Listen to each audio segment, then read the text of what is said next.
Hello les amis, bienvenue sur ma chaîne Maki Intuition. Je vais vous faire votre carte de vos vérités cachées.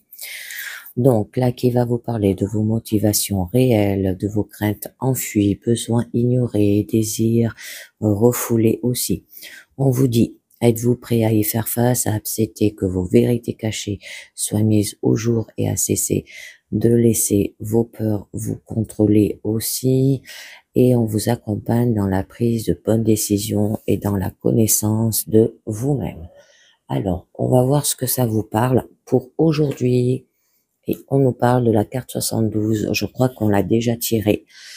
Et oui, évidemment, on nous parle d'évasion transcendantale. Ce qui empêche votre progression, c'est que vous utilisez des choses de nature spirituelle ou votre intellectuel supérieur afin de vous échapper et d'éviter le temporel. Vous avez perdu la vue d'ensemble qui comprend à la fois le physique et le non-physique. Vous êtes esprit mais aussi corps. Vous ne pouvez pas mourir, mais vous allez très certainement mourir aussi. Pour arriver à rejeter le physique et les choses liées au physique, vous rejetez, niez et condamnez une partie de vous-même. Dans cette situation, vous utilisez le spirituel pour nier le physique et vous souffrez et souffrirez à cause de ça. Alors, si vous avez tiré cette carte, vous êtes en résistance face au physique et au temporel ou à un aspect de cela. Le monde temporel est un monde purement physique. Il est composé de particules, de corps, de couleurs, de formes, de soma, de santé physique, de l'aspect physique du sexe, de l'argent, des maisons, de lieux, de choses et l'aspect physique de la nourriture, de plantes, de personnes, d'animaux, de biens, etc. C'est le domaine de la matière. Si vous lisez ces mots et que vous sentez que vous les rejetez, vous venez de voir votre résistance.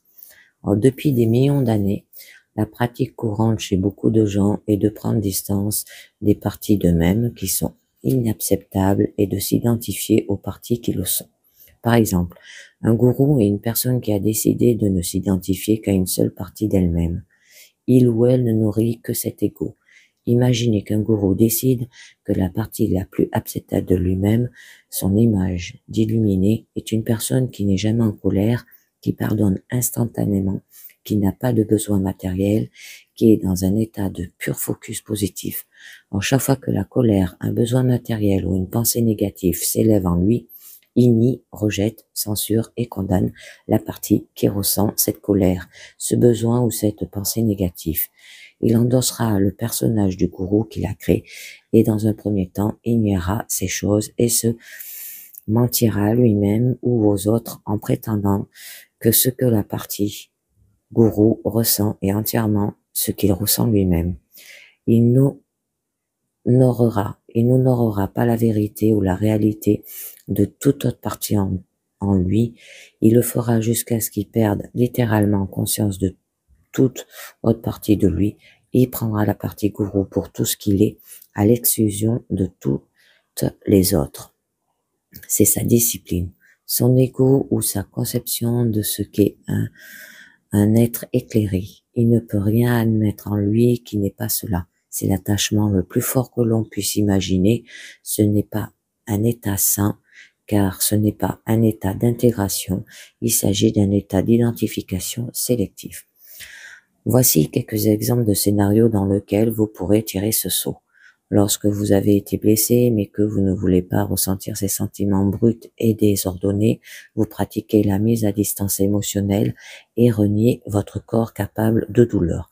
Lorsque vous avez besoin de trouver un moyen de gagner de l'argent, mais que vous ne voulez pas le faire ou en êtes irrité parce que vous refusez d'accepter de faire partie du système financier actuel. Lorsque vous avez des limites physiques, mais que vous ne les admettez pas parce que vous pensez pouvoir imposer votre esprit à la matière. Lorsque votre compréhension de la philosophie paralyse votre capacité à aller dans un sens ou dans l'autre, dans le physique, parce que vous pouvez voir les deux faces de chaque chose. Lorsque vous devez agir physiquement pour apporter quelque chose dans votre vie, mais que vous pensez que la visualisation suffit.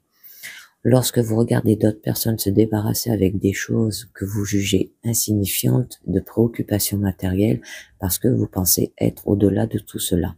Lorsque vous aurez intérêt à consulter un médecin, mais que vous refusez de vous occuper concrètement des maux physiques, lorsque vous refusez d'avoir des relations sexuelles parce que vous pensez que c'est une impulsion inutile et un instinct primatif, ou lorsque vous justifiez des comportements sexuels abusifs et malsains avec des arguments spirituels, ou lorsque le visage que vous estimez devoir présenter au monde et dont vous vous êtes peut-être même convaincu qu'il est votre vérité et celui d'un personnage éclairé et transcendant.